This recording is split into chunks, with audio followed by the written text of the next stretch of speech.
Hello friends, welcome back to my channel Saksham tech. आज मैं आप लोगों को नंबर सिस्टम के आगे क्वेश्चन कराने वाला हूं, जो मैंने अभी तक 21 नंबर तक करा दिए थे। अगर आप लोगों ने वीडियो नहीं देखा है तो आप लोग वीडियो जरूर देख लीजिए आके पीछे से। अगर आप लोग पढ़ेंगे तो ज़्यादा ही फायदा रहेगा। तो आज हम लोगों को 22 नंबर से क्वेश्चन करना है। तो आइए चलते हैं, आज हम लोग 22 नंबर क्वेश्चन करते हैं। 22 नंबर में क्या कहा गया है, यदि एक संख्या तथा इसके वर्गों का योगफल कितना है, 182 है, तो वह संख्या क्या है। तो हम लोगों का बेसिक करने से अच्छा है कि अगर हम लोग सीधे बाई ऑप्शन करेंगे तो ज़्यादा फायदा रहेगा और टाइम की बचत होगी, क्योंकि बहुत दिनों से मैं आप लोगों को पढ़ा रहा हूँ तो मैं कॉन्सेप्ट से ही पढ़ाता हूँ, लेकिन सब लोग कहने लगते हैं ट्रिक से पढ़ाओ। तो मैं आप लोगों को बाई ऑप्शन ही बता देता हूँ। तो इसमें हल करने के लिए हम लोग क्या करेंगे, सबसे पहले यदि एक संख्या तथा इसके वर्गों का योग कितना है, 182 है। यदि एक संख्या तथा इसके वर्गों का योग कितना 182 है और वह संख्या क्या है, आप लोगों को ये पूछा है। तो अब बताइए, अगर हम लोग पहला ऑप्शन लेते हैं 13, तो हमसे क्या कहा गया, एक संख्या, और संख्या ही हमको बतानी है, तो ये ऑप्शन में जरूर संख्या दी होगी, तो हमने ले ली संख्या 13। और क्या कहा गया, उसके वर्गों का योग 182 है। तो वर्ग वर्ग कितना है 13 का, 13 13 169, और कहा गया 182 है, 169। तो 9 3 12 6 1 7 1 8 182। और ये हमारा प्रूव हो गया पहले ही ऑप्शन, तो हमें और दूसरे चेक करने की जरूरत है नहीं, हमारा ऑप्शन फर्स्ट ही है। तो आप लोगों को 1 से 20 तक वर्ग याद होने ही चाहिए और क्यूब भी याद होने चाहिए, क्योंकि वर्ग याद करना कोई बड़ी बात नहीं है। ये तो आप लोगों को ट्रिक अगर ना भी आती तो आप लोग कमेंट कर दीजिएगा। तो वर्ग घन और अंडर रूट निकालने की मैं ट्रिक आप लोगों को वीडियो डाल दूंगा, और बेस्ट से बेस्ट शॉर्ट ट्रिक रहेगी, तो आप लोग जरूर से कमेंट कर दीजिएगा। फिर उसके बाद आगे चलते हैं, हम लोग 23 नंबर सॉल्व करते हैं। 23 में क्या कहा गया है, यदि तेल के बैरल की खपत की गई संख्या 10 वर्ष में दोगुनी हो जाती है, यदि 1940 में तेल का बी बैरल खपत की गई हो, तो वर्ष 2000 में बी के किस गुणज तेल की खपत हो गई होगी। अब आपसे बताइए 10 वर्षों में कितनी हो जाती है, दोगुनी। तो हम लोग लिख लेते हैं 10 वर्ष में कितनी हो गई, दोगुनी हो गई। 10 वर्ष में दोगुनी हो गई। फिर कहा गया 1940 में तेल का बी बैरल खपत हो गई। हमें 1940 में बी बैरल खपत 1940 से निकालनी है, कहाँ तक, 2000 में किस गुणज में होगी। तो 40 से लगा के 2000 तक कितने साल हो गए, 60 साल हो गए। तो हम लोगों को क्या निकालनी है, 60 साल में। पहले 10 वर्ष में खपत दोगुनी थी, और अब पूछा है कि 60 वर्ष में कितनी हो गई होगी। 60 वर्ष में कितनी हो गई आपसे पूछा। तो आप लोग ये बताइए, ये कितने गुना हो गया, 6 गुना। तो ये भी कितनी हो गई होगी, ये भी यहाँ पे अगर देखा जाए तो 2 के पावर 1, ये एसआई में आप लोगों को बताया जाता है, तो ये 2 के पावर 1 गुनी है। तो ये कितने गुनी हो गई, तो 2 के पावर 6 गुनी हो गई होगी। और 2 की पावर 6 का मतलब कितना, 64 गुना। बस यही एक ट्रिक है। आप लोगों को इस तरीके से पढ़िएगा, 10 वर्ष में 2 की पावर 1 गुनी, तो 60 वर्ष में कैसा भी क्वेश्चन ऐसे ही दिया हो, आप लोग इसी तरीके से सॉल्व करिएगा। उसके बाद आगे चलते हैं 24 नंबर क्वेश्चन। 24 नंबर में क्या कहा गया है, टेनिस की कुछ गेंद 450 रुपये में खरीदी गई। यदि प्रत्येक 15 रुपये सस्ती होती तो उतने ही रुपये में 5 और अधिक गेंदें खरीदी जा सकती थी। तो कुल कितनी गेंद खरीदी गई। आप लोगों को पूछा गया कि कुल कितने गेंद खरीदी गई। तो आप लोग क्या करते हैं, पहला ऑप्शन हम लोग क्या ले लेते हैं, 15 ले लेते हैं। मान लो हमने 15 ले लिया, तो टेनिस की कुछ गेंद 450 रुपये में खरीदी गई। तो 450 रुपये में कितनी गेंदें मिल जाती, 15 रुपये में, 15 रुपये के हिसाब से 15 गेंदें खरीदी गई मान लो। तो 15 गेंदें, तो एक गेंद कितने रुपए की पड़ी, 30 रुपये प्रति गेंद, प्रति बॉल लिख लेते हैं, 30 रुपये पर बॉल पड़ी। फिर क्या कहा गया है, यदि प्रत्येक गेंद को 15 रुपये सस्ती होती, मतलब यहाँ पे पहले कितनी थी, 30 रुपये थी। अब अगर 15 रुपये सस्ती होती, मतलब कितने में होती, 15 रुपये पर गेंद होती। तो 15 रुपये पर गेंद होती तो 450 बटे 15, तो रेट कितना आ गया, तो कितने में पड़ता, तो 15 तियाँ 45। अगर 15 रुपये सस्ती होती तब कितनी गेंदें मिलती, 30 गेंदें मिलती।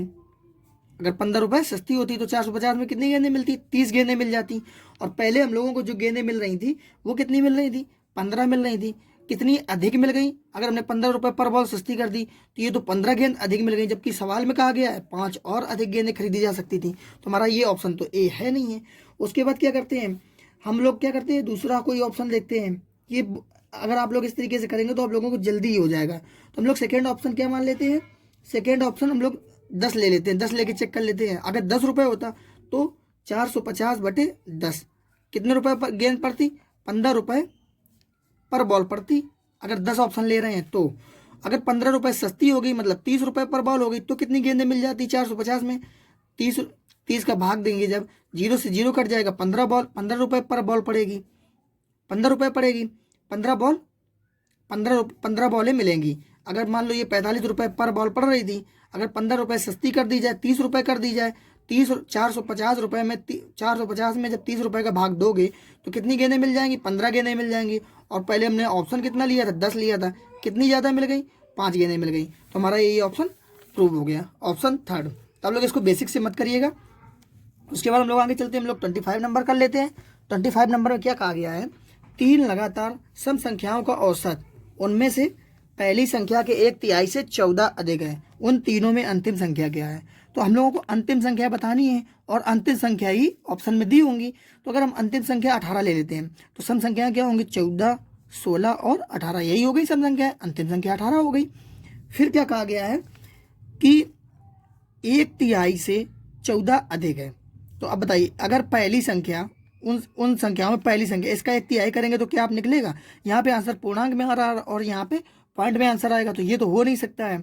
अगर हम 20 ले लें तो 20 अगर लास्ट में है तो यहाँ पे कितनी हुई होगी? यहाँ पे आएगी 16 और यहाँ पे आएगी 18, तो 16 भी हमारा नहीं कटेगा। 1/3 जब करेंगे तो ये भी पॉइंट में आएगा। अगर हम 22 ले लेते हैं कि लास्ट में 22 हो तो क्या होगा? 20 और 18, 18, 20, 22, तो 18 का 1/3 करेंगे, 18 का 1/3 कर दिया, कितना आ गया? 6 आ गया। तो जब 18 का 1/3 कर दिया कितना आ गया? 6 आ गया। और कहा गया है 14 अधिक है तो प्लस का 14, तो क्या आ गया हमारा? 14, 6, 20, और यही हमारा आंसर आ गया। क्योंकि अगर इन तीनों का औसत निकालोगे तो औसत हमेशा क्या होती है? जब भी दो दो अंतर है, एवरेज में दिया है, तो ये एक हमारी क्या बन रही है? एपी बन रही है। और एपी में जो औसत निकलेगा इसका औसत कितना आ जाएगा? 20 आ जाएगा। चाहे आप योग कर लीजिएगा, पूरे का तीनों का योग करके बाई 3 करिएगा तब भी आपका 20 ही आ रहा होगा। तो औसत हमारा 20 आया। और जो हमने पहली संख्या का 1/3 मतलब 18 का 1/3 किया, कितना आ गया? 6, और उसमें 14 जोड़ दिया तो कितना हो गया? 20 ही हो गया। और ये हमारे औसत से मैच हो गई। तो हमारा ऑप्शन क्या हो जाएगा? जो उन तीनों में अंतिम संख्या क्या होगी? 22 होगी। उसके बाद आगे चलते हैं, 26 नंबर क्वेश्चन कर लेते हैं। सारे के सारे बाई ऑप्शन ही दिए गए। बाई ऑप्शन हमेशा सरल पड़ता है, तो आप लोग बाई ऑप्शन ही करिएगा, क्योंकि पेपर में इतना टाइम नहीं रहता है। और यही ऐसे क्वेश्चन होते हैं जिसमें आप टाइम की सेविंग कर सकते हो। फिर क्या कहा गया है? यदि एक संख्या का 30%, तो कोई संख्या x है हमने मान ली, 30% कितना होता है? 3/10 होता है। तो दूसरी जोड़ा जाता है, एक संख्या का 30% दूसरी संख्या में जोड़ा जाता है। हमने दूसरी संख्या y मान ली, तो दूसरी संख्या 20% बढ़ जाती है। दूसरी संख्या क्या होती है? 20% बढ़ जाती है, मतलब 120/100 पूरा करके बता दे रहा हूँ। नहीं वैसे तो इसको सीधे सीधे आप लोग याद कर लीजिए, 6/5। अगर 20% का मतलब कितना होता है? 1/5। अगर बढ़ गई तो ये 1 बढ़ जाएगा तो कितना हो जाएगा? 6/5। इस तरीके से किया जाता है। तो मैंने आप लोगों को डिटेल में बता दिया, क्योंकि कुछ लोगों को समझ में नहीं आया। जब आ पाता है तो कोई भी दिक्कत नहीं होगी। तो अब क्या करना है? ये 3x/10 ये हो गया। y को इधर ले आते हैं तो यहाँ पे कितना है? 6y/5, और ये y आएगा माइनस का, 5 का मल्टीप्लाई होगा तो 5y, और 6y में से 5y जाएगा, 1y बचेगा। तो 3x/10 बराबर यहाँ पे कितना बचेगा? y/5 बचेगा। फिर क्या करते हैं? 5 से हम लोग इसको काट लेते हैं 2 बार में, 2 बार में कट जाएगा। फिर क्या करते हैं? ये 3 को इधर ले आते हैं तो क्या आ जाएगा? x/2 बराबर y/3। और आप लोगों को पहले ही बताया कि जो जिसके नीचे जो वैल्यू हो वही उसका मान है। तो x की मान कितना? 2 और y का मान 3।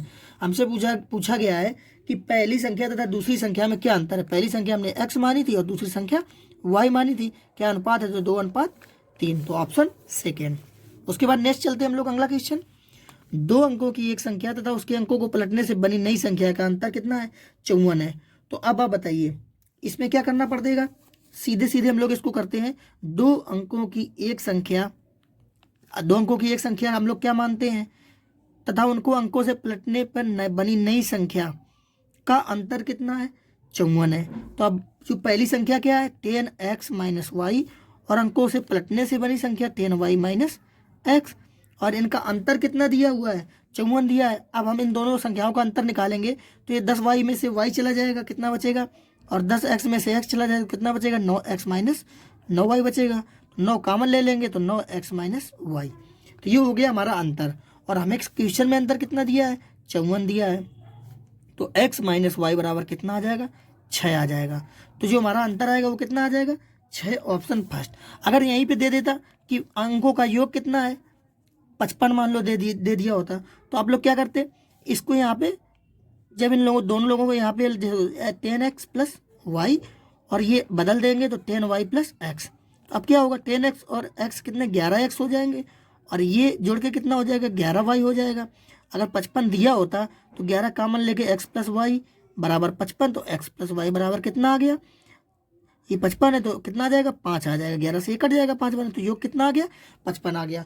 तो आप लोगों को जब भी कभी ऐसा क्वेश्चन दिया जाए आप लोगों को इतना करने की जरूरत नहीं है, ये तो स्टेप फॉरवर्ड कर रहे हैं सीधे। अगर अंतर दिया है तो आप लोग इतना याद कर लीजिए 9 ऑफ x माइनस वाई बराबर 54। अगर योग दिया है तो क्या याद कर लीजिए 11x प्लस वाई बराबर 55।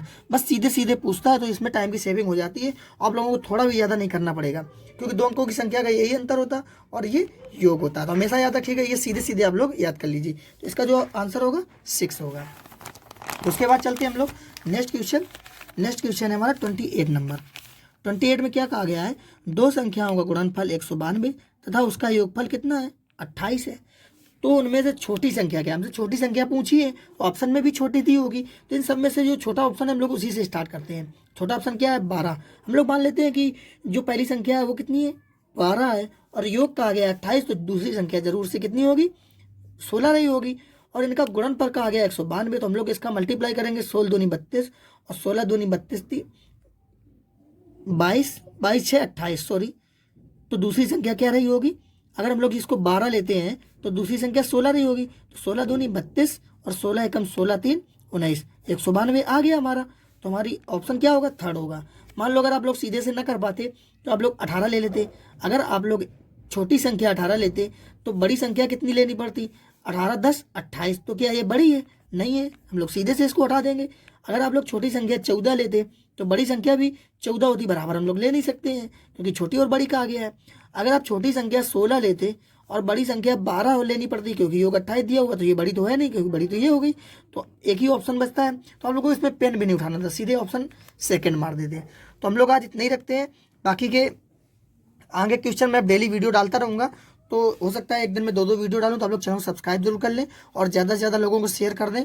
आज शाम से एसआई के वीडियो आने लगेंगे, तो पहले जो वीडियो है शुरू में सिंपल क्वेश्चन है, तो उसमें बेसिक कॉन्सेप्ट है। बाद में जो क्वेश्चन आएंगे आप लोग खुद से देखना कि इतने बड़े बड़े क्वेश्चन और कितने हल्के में हम कर ले रहे हैं, और एकदम शॉर्ट ट्रिक से होगा, पूरा का पूरा शॉर्ट ट्रिक या कॉन्सेप्ट से होगा। आप लोगों को एक भी कहीं पर रटना नहीं होगा कि ये फार्मूला रट लो वो फार्मूला रट लो, कोई भी नहीं, बेसिक जानकारी कॉन्सेप्ट से पढ़ेंगे आप लोगों को। SICI एकदम सिंपल लगेगा, इतने डीप में किसी ने नहीं बताया होगा, और इतना पढ़ने के बाद आप कोई भी बुक लगाओ, गारंटी मेरी है कि आप लोग सारे के सारे क्वेश्चन पर कर पाओगे। तो आप लोग वो वीडियो जरूर देखना, क्योंकि मैं बहुत दिन के बाद ऐसा कलेक्शन लेके आ रहा हूँ जिसमें बहुत ही कठिन से कठिन क्वेश्चन है, और जिसको भी थोड़ा भी डाउट हो रहा हो तो वो आप लोग जरूर से कमेंट कर दीजिएगा। मैं आपको अपनी ईमेल आईडी अवेलेबल करा दूंगा, और मैं आप लोगों को एक बार दिखा दूंगा कि कैसे क्वेश्चन है कि आप लोग सॉल्व कर पा रहे हैं कि नहीं।